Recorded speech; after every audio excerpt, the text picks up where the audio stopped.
Bonjour Christian, tu es aujourd'hui consultant chez Wigwam pour toute la partie SharePoint et tu es présent aussi à deux titres aujourd'hui sur les Weekday 2009 et tu es intervenu notamment dans le cadre d'une session sur la gouvernance. Alors gouvernance, on entend ça un peu partout.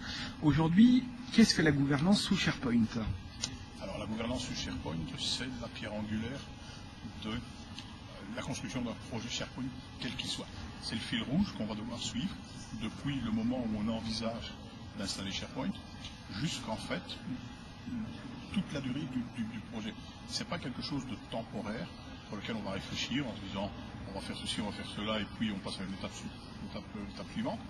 C'est vraiment le fil rouge de l'élaboration de tout le projet.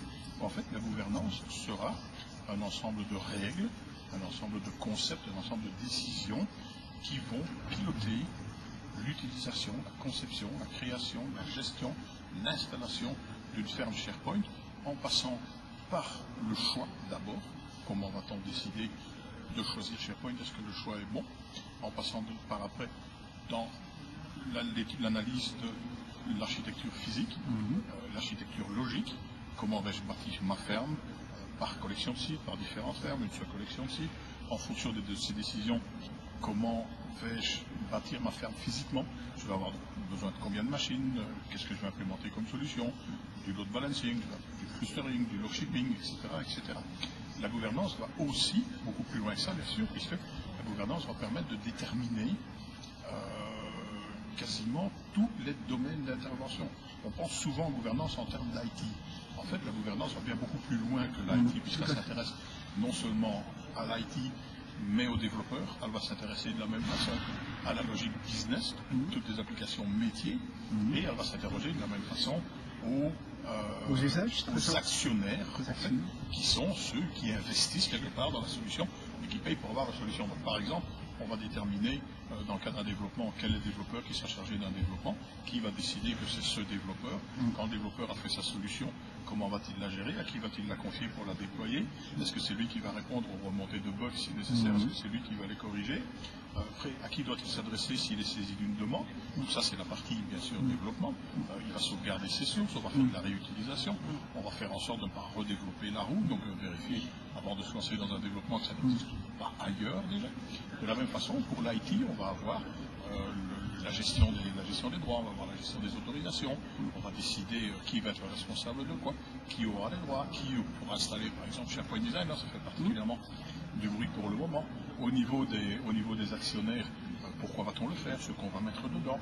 On va créer bien sûr un comité, un steering comité, un comité de gestion pour lequel on va essayer de trouver un sponsor qui est idéalement du plus haut niveau dans la société. De la hiérarchie. Donc ce sera un CXO, on appelle ça CXO, CTO, CIO, CIO, peu d'importance, mais quelqu'un qui a un pouvoir de décision, quelqu'un qui va croire au projet, qui va pouvoir porter le projet, qui va pouvoir à un moment donné trancher quand il y a des difficultés, qui va décider lui-même, parce que de toute façon, à un moment donné, même si on est en discussion, même si on est dans le communautaire, ce qui est clairement l'objectif de SharePoint, il faut qu'il y ait une décision qui se prenne. SharePoint, c'est pas une démocratie, à un moment donné, il y a un chef qui va trancher. On fera en sorte que ce soit ce CEO. On fera en sorte aussi que ce soit lui qui ait suffisamment de pouvoir.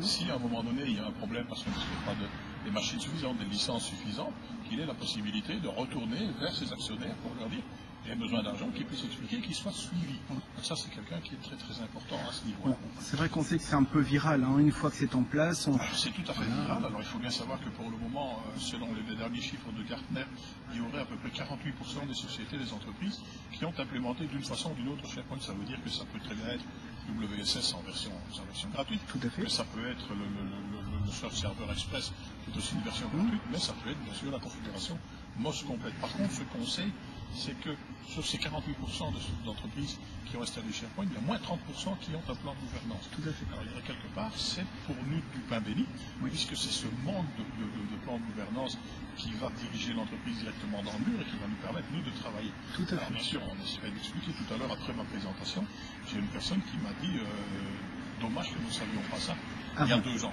Tout à fait. Je lui ai répondu qu'il y a 2 ans, je ne savais pas forcément tout non plus. Tout ce qu'on continue encore à découvrir.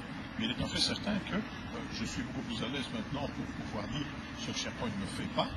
Et je peux aussi déterminer très très rapidement, en fonction de ce qui a été décidé ou de ce qui n'a pas été décidé, quelle va